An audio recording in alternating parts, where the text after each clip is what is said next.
The cowboy rancher found an Apache woman left for dead. From enemies to allies, the sun had just begun to rise over the wide, open land when the cowboy rancher rode out alone. Morning was his favorite time. The world felt honest then. The air was cool, the ground still carried the night's quiet, and nothing had yet gone wrong. He moved slowly on his horse, checking fences and watching the cattle from a distance. This land had been his life for many years. Every rock, every dry tree, every bend in the trail was familiar to him. That morning felt no different at first. The wind moved gently through the grass, and the sky was painted with soft colors. He was thinking about ordinary things, water levels, a broken fence post, a calf born the night before. His mind was calm, the way it only became when he was alone. Then he saw something near a dry wash. At first, it did not look like a person. It looked like a bundle of cloth or maybe an animal that had fallen and not gotten back up. These things happened out here. The land was unforgiving. Still, something about it felt wrong. His horse slowed on its own, sensing his unease. He stopped and stared. The shape did not move. He dismounted carefully and walked closer, his hand resting near his belt out of habit. With every step, his chest felt tighter. When he was close enough, the truth became clear. It was a woman, an Apache woman. Her dark hair was tangled with dust and dried blood.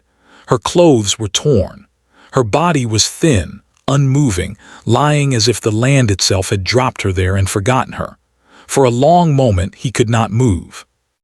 Years of stories, warnings, and hard memories rushed through his mind. He had grown up hearing that Apache people were dangerous. He had seen violence on both sides. He had lost neighbors. He had also seen innocent people suffer for reasons they never chose. The land was full of buried pain, and this woman was part of that history. He knelt slowly, careful not to startle her in case she was still alive. She was breathing. It was shallow and weak, but it was there. That knowledge brought fear instead of relief. Helping her would not be simple. If anyone found out, they might accuse him of betrayal. Others might come looking for her. He did not know who hurt her or why. He did not know if helping her would bring trouble straight to his door. He stood up and took a step back. Leaving her would be easy in one way. He could tell himself that this land decided her fate, not him. He could ride away and let the sun and heat finish what had already begun. No one would know. No one would blame him, but he could not ignore what he had seen. He looked at her again. Her face was marked with pain, but there was no anger there, no threat. Just exhaustion. Just the quiet stillness of someone who had already fought too hard and lost too much. He thought about his own life. About the times he had been injured, alone, depending on luck and kindness to survive. He remembered once falling from his horse miles from help, how fear had settled into his bones as he waited for someone, anyone, to come. If no one had come for him, he would be dead. The land was silent, as if waiting for his choice. Slowly, carefully, he knelt again. He checked her pulse, weak but steady. He poured a little water onto his cloth and gently cleaned some of the blood from her face. She stirred slightly, letting out a soft sound, but did not wake. Her skin was hot. Fever, maybe. Time was not on her side. His decision was made, though fear still twisted inside him. He lifted her carefully, surprised by how light she felt. Life had already taken much from her. He wrapped her in his coat and carried her to his horse. Securing her safely was not easy, but he managed, speaking softly without realizing it, as if calm words might keep her tethered to the world. The ride back to his ranch felt longer than ever before. Every sound made him alert. Every distant movement in the grass made him look twice. He kept off the main paths, choosing hidden trails only he used. His ranch sat far from others, tucked into land that few people bothered with. He hoped that would be enough. When he finally reached the small cabin near the edge of his property, his arms ached and his nerves were worn thin. He carried her inside and laid her on his bed, the only soft place he had. He stepped back, unsure what to do next. He was not a doctor. He had no training beyond what hard living taught a man. Still, he did what he could. He cleaned her wounds as best he knew how. He gave her water just a few drops at a time. He covered her and kept the room cool. As he worked, he noticed small details. The careful lines on her hands, the strength even in her stillness. She was not weak by nature. Whatever had happened to her had been brutal and sudden. Hours passed. She did not wake. He sat nearby, watching, listening to her breathing. His thoughts were restless. What if she died anyway? What if someone came looking for her? What if she woke and hated him? What if she feared him so much she tried to run before she healed? He realized then how little control he truly had. Night came quietly. The stars appeared one by one just as they always did. The land did not care about borders or grudges. It only cared about survival. At some point she stirred again. Her eyes opened briefly, dark and filled with fear. She tried to move but winced in pain. He stepped back immediately, raising his hands to show he meant no harm. "It's all right," he said softly. "You're safe." He did not know if she understood his words. Her eyes stayed on him, sharp despite her weakness. She said nothing. After a moment, her eyes closed again, and she drifted back into sleep. That look stayed with him. It was not the look of an enemy. It was the look of someone who had learned the hard way that the world was not kind. He sat there through the night, listening to the wind outside, wondering how two lives from such different paths had crossed in this quiet, dangerous way. He did not know what would come next. He only knew that the choice he made that morning could not be undone. By dawn, everything had changed, even if neither of them fully understood it yet. The light inside the small cabin changed slowly as the day moved forward. Morning came and went, and then the sun stood high in the sky. The rancher barely noticed the time. He stayed close, listening to the quiet sounds of breathing and the soft creak of the old wooden walls. The woman had not woken again, but she was still alive. That alone felt like a small victory. He kept his movements slow and careful. Every sound seemed too loud in the quiet space. He checked her forehead again. It was still warm, but not as bad as before. He changed the cloth on her wounds and gave her a little more water. He had to be careful. Too much could make things worse. Everything he did came from instinct, not training. Outside, the land continued as it always did. The cattle moved in the distance. Birds crossed the open sky.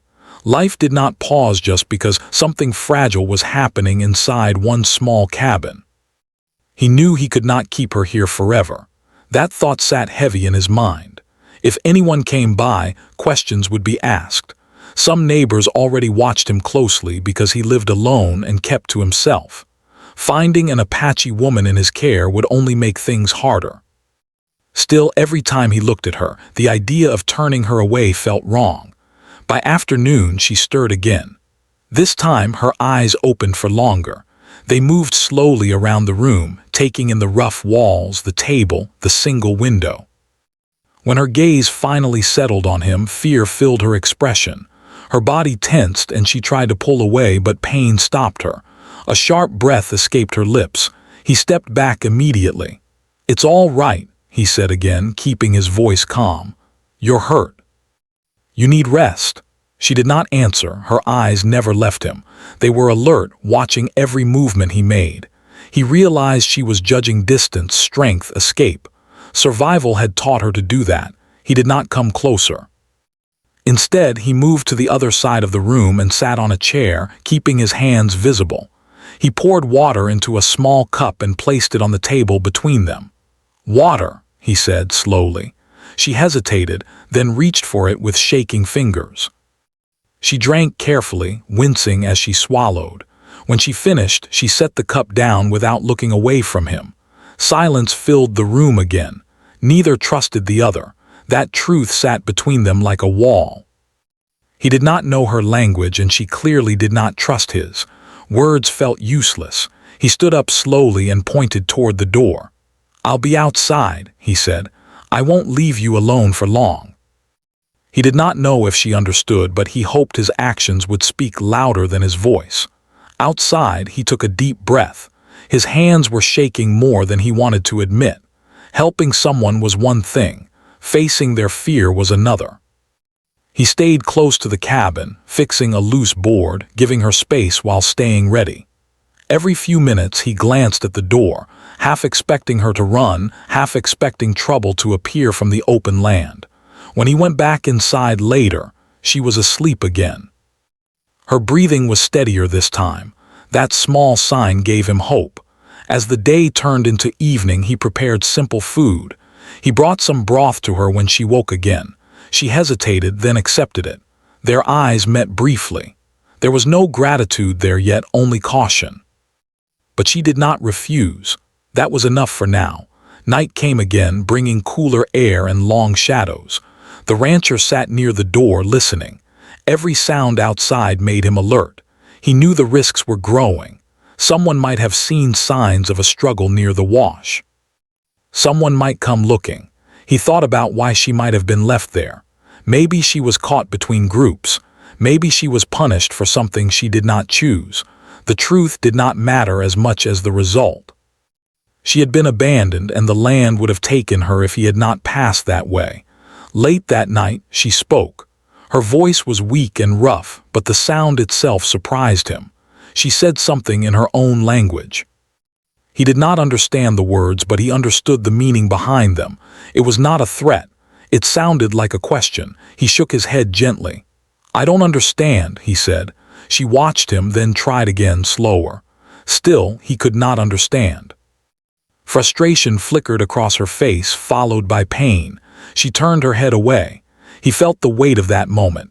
Two people in the same small room, both alive because of chance, both unable to explain themselves. "I won't hurt you," he said quietly. "You're safe here." For now, he did not know if she believed him. Trust was not something given easily, especially between people shaped by fear and loss. The next few days passed in a careful rhythm. He helped her sit up. He cleaned her wounds. He brought water and food. She watched everything. She did not speak much, but when she did, it was short and cautious. Her strength returned slowly, but her trust did not. She tried to stand once and nearly fell. He caught her before she hit the ground. For a moment they were close. She stiffened, panic rising in her eyes. He stepped back immediately. "I'm sorry," he said, though he did not know if the word meant anything to her. That night he slept lightly, listening for movement. He worried she might try to leave. Part of him hoped she would wait. The land outside was still dangerous. On the fourth day, trouble came close. He was outside when he heard distant voices. His body went still. He moved quietly toward the sound and spotted two riders far off, scanning the land. They did not see him, but they were close enough to raise concern. He returned to the cabin quickly. She noticed his tension at once. "Danger?" she asked in broken English. He nodded. "Maybe." Fear passed over her face, but there was also something else. Determination. She was not surprised. Danger was familiar to her. He hid any signs of her presence as best he could. He told her to stay quiet. She understood that much. The riders passed without stopping. When the sound faded, the air felt lighter, but the danger was not gone. That night, she looked at him differently. Still guarded, but less distant. When he brought her water, she nodded slightly. It was a small gesture, but it mattered. Neither of them spoke of the future. They both knew it would come soon enough.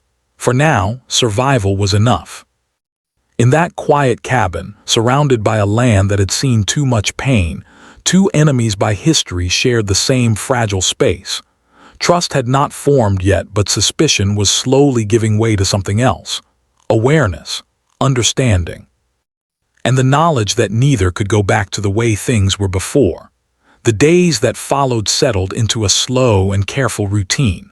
Morning light would slip through the small window, and the rancher would rise quietly, checking on the woman before starting his work. She was stronger now, able to sit up without help, able to drink and eat on her own.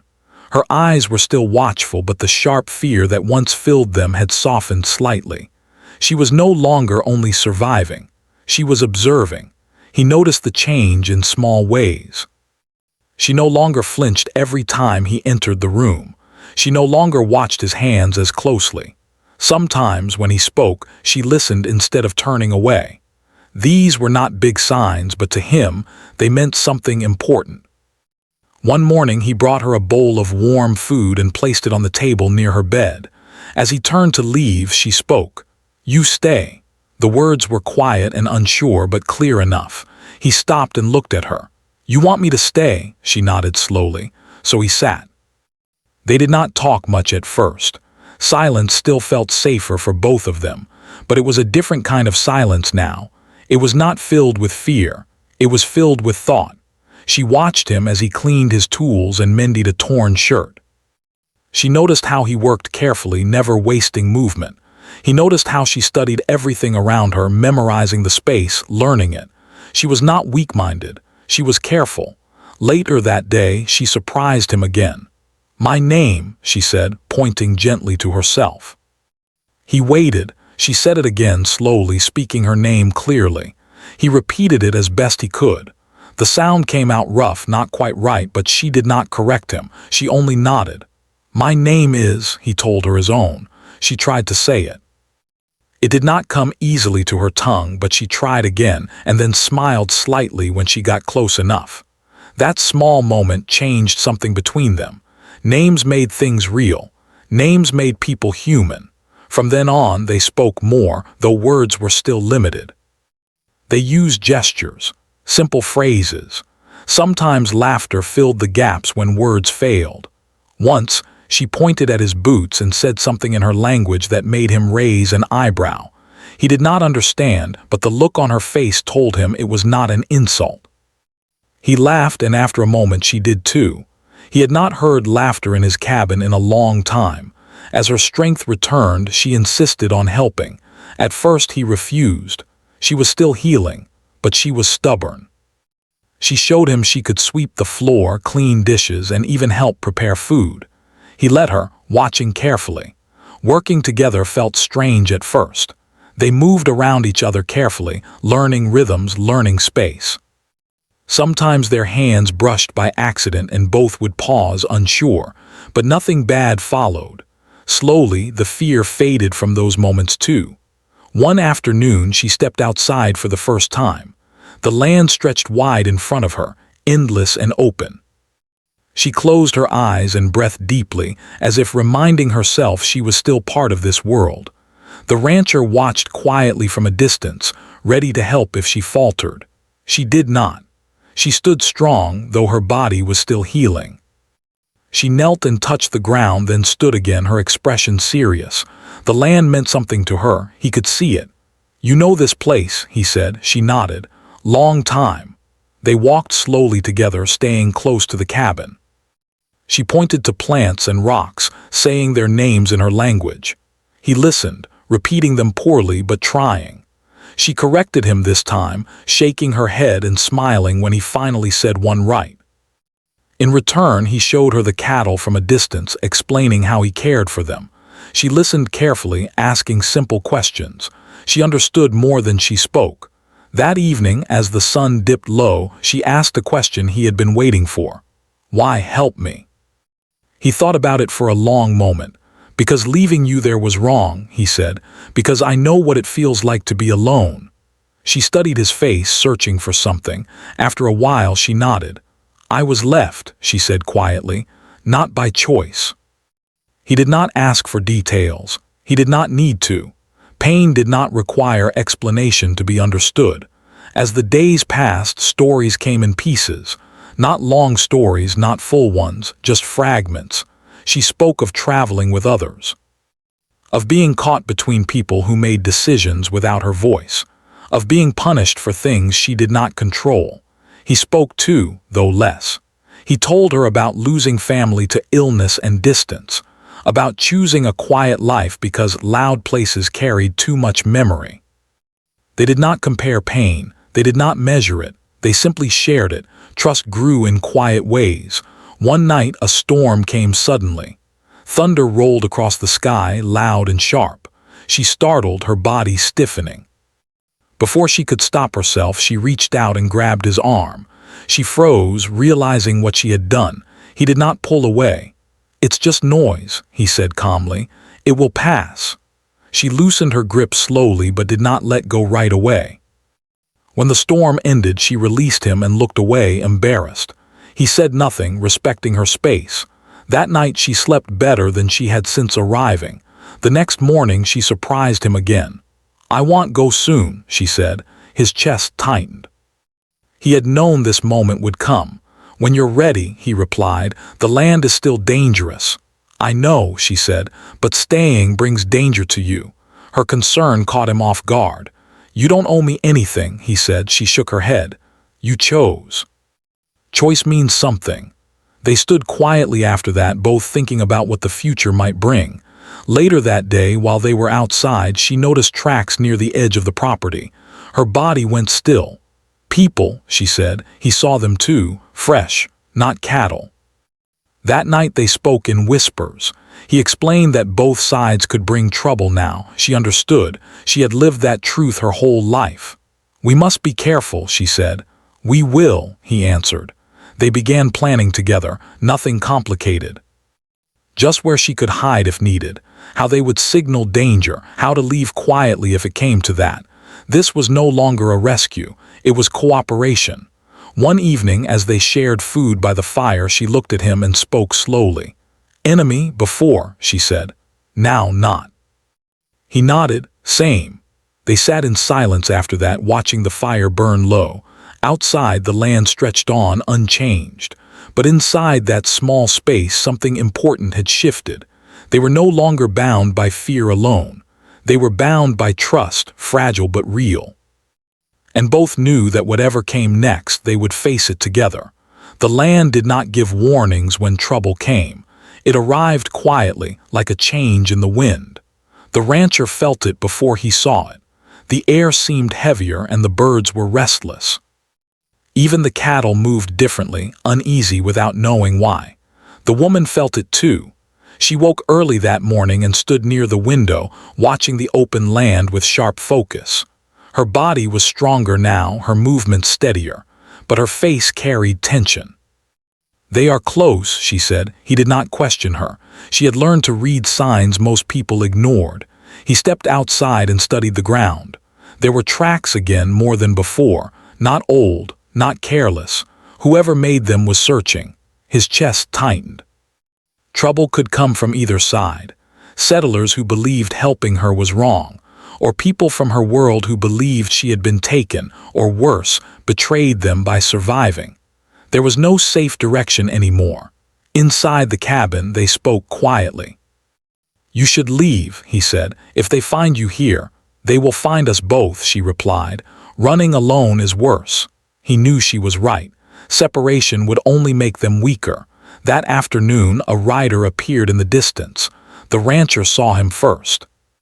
A single figure, slow, watching, not lost, not passing through. The horse stopped on a rise and the rider studied the land below. The rancher's heart pounded. The woman stood beside him, calm but alert. "Not alone," she said. She was right. More riders appeared later, far apart, moving in a pattern, searching without drawing attention. By evening, there was no doubt. They were being watched.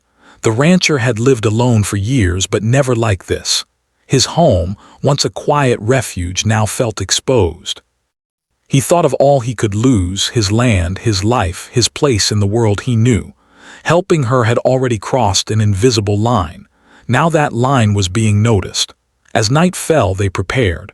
No panic, no rushed decisions, just careful movement. They hid supplies. Cleared signs. She showed him where shadows fell deepest, where sound traveled least.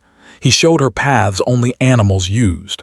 They worked as equals, speaking little, trusting fully.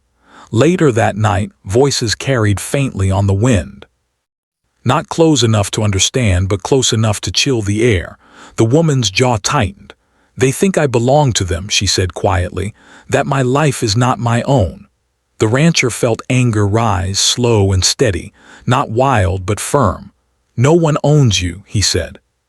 She looked at him then, truly looked at him, and nodded. Before dawn, footsteps approached the cabin. The rancher stood outside, not hiding. He did not carry anger in his posture, only resolve. When two men stepped into view, they froze at the sight of him.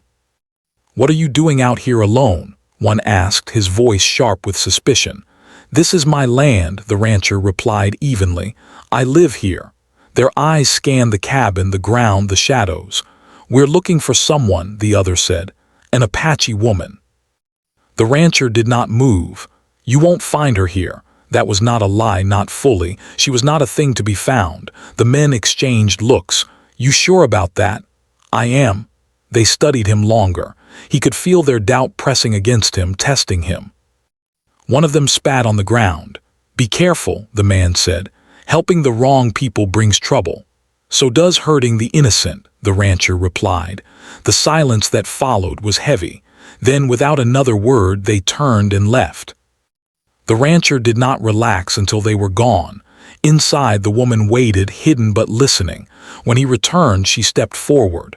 "They will come back," she said. "I know," he answered. And they did. Not that day, but soon.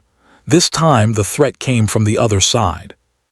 Late one evening, shapes moved near the edge of the land, quiet, skilled, watching. The woman recognized the way they moved. Her shoulders stiffened. "They think I was taken," she said. "They think you are the enemy." He met her eyes. "And what do you think?" "I think you chose," she said. "That matters." When the figures stepped closer, the rancher did something no one expected. He stepped forward openly. He did not shout. He did not threaten. He raised his hands and spoke calmly. "She is here by choice," he said. "She is hurt. She is healing. I did not take her." The shapes hesitated.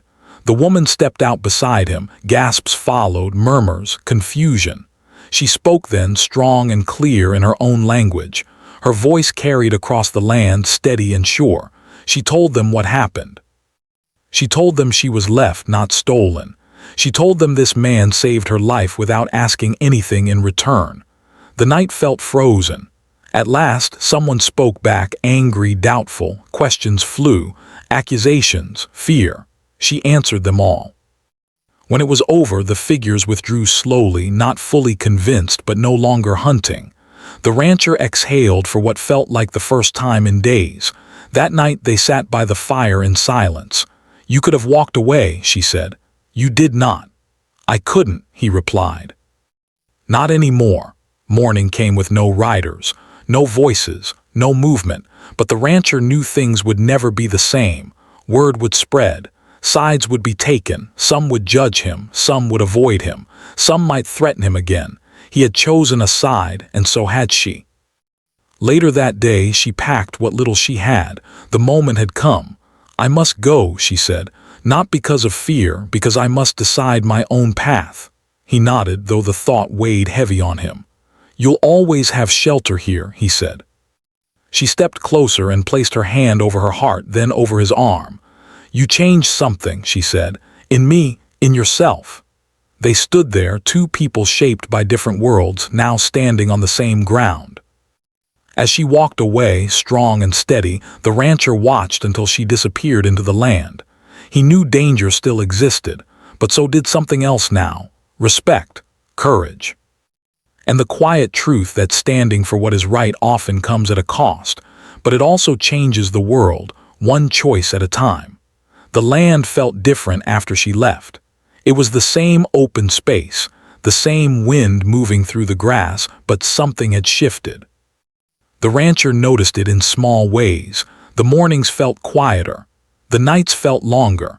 He returned to his work, but his thoughts followed the path she had taken, stretching into the distance until the land swallowed it whole. For several days, nothing happened. No riders. No voices. No signs of searching. Life tried to return to its old shape. He fixed fences, checked water, and cared for the animals. He told himself this was good.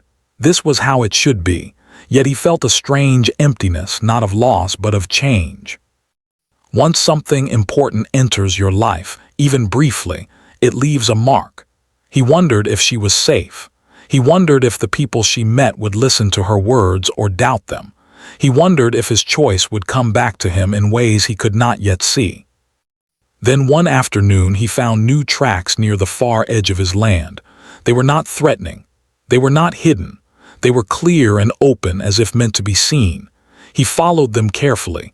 At the edge of a small rise, he saw her. She stood there waiting, calm and strong, no longer weak or wounded. Her posture carried confidence now, the kind that came from survival and clarity. When she saw him, she raised her hand in greeting. Relief washed over him. "I came back," she said. He nodded, unsure what to say. "You're alive." "So are you," she replied, a small smile touching her face. They stood for a moment, letting the quiet speak for them. Then she told him why she had returned. "There are people who listen now," she said. "Not all, but enough. They know the truth, and others know yours." He understood what she meant. Word had traveled. Stories always did. Some would twist the truth, some would reject it, but some would hear it clearly. "I did not come to stay," she continued. "I came to stand with you." That surprised him more than anything else. "Stand with me?" he asked. "Yes," she said. "What you did matters, not just to me, to what comes next." Over the next few days, others appeared, slowly and carefully, not as threats, not as enemies. They came to look, to speak, to understand. The rancher did not hide. He greeted them openly, with respect but without fear. Some were cautious. Some were doubtful. Some were curious. She spoke when words were needed. She told her story clearly and without anger. She spoke of being left behind, of being helped without force, of choosing her own path. She did not ask for forgiveness or approval. She asked only for truth to be seen. And slowly it was. Not everyone accepted it, but enough did. The rancher noticed changes beyond his land as well. Travelers who once avoided him now nodded in greeting. Some neighbors kept their distance, but others spoke more kindly. A few even brought supplies, offering help without saying much. Change did not come loudly. It came like morning light, slow and steady. One evening, as the sun sank low, the rancher and the woman sat outside the cabin, watching the land stretch into gold and shadow. "You could leave again," he said. "You don't owe me this." She looked at him, calm and certain. "I choose this," she said. "That is the difference." They spoke about the future, not in big plans but in simple truths. She would travel between worlds now, carrying stories, carrying understanding. He would remain, tending the land, offering shelter when needed. Their paths would not always run side by side, but they would cross when they mattered most. "You changed how people see you," she said. "So did you," he replied. She smiled. "Then we did something right." On the day she left again, it felt different. There was no fear this time. No rushing, no watching shadows. She was strong, she was prepared, and she was not alone in the world anymore. Before she went, she turned to him. "Enemies are easy," she said. "They ask nothing but distance. Allies are harder, they ask for trust." He nodded. "I'll take hard." She reached out and placed her hand on his shoulder, a simple gesture filled with meaning. Then she walked away, steady and sure, blending into the land that had once tried to take her life. The rancher watched until she was gone. In the weeks that followed, life continued but not unchanged. People came and went, stories spread. Some carried respect, some carried warning. The rancher accepted both. He had learned that doing what was right did not mean everyone would agree. It meant being able to stand when they did not. Sometimes he found signs that she had passed through, tracks near the water, a small marker only he would recognize. Those signs brought quiet comfort. He was no longer just a man alone on a ranch. He was part of something larger now, a bridge, however small, between worlds that had once only known conflict. The land remained harsh. Danger did not vanish, but something important had taken root: understanding. And that, he knew, was how real change began.